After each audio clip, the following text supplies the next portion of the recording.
Greg Marchand here with your April chores for you automotive repair shop owners.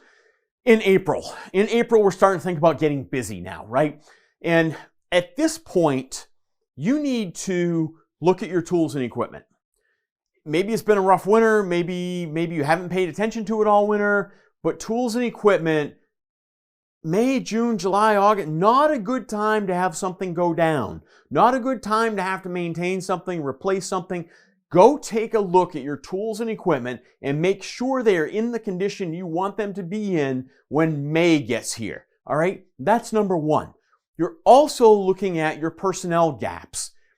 Where do we stand in terms of our yearly goal? Are we on track for our yearly goal? If you don't know, reach out to me, we'll talk about it.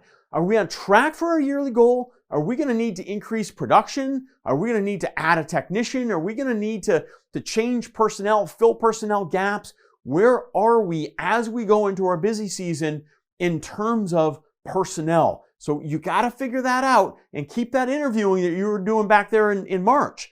All right, so keep that in mind. So tools and equipment and people. And then the last thing is, again, you've got to start focusing on marketing that's going to happen in June and July. All right, remember, 6 to 8 weeks out with your marketing because stuff takes time to get in place.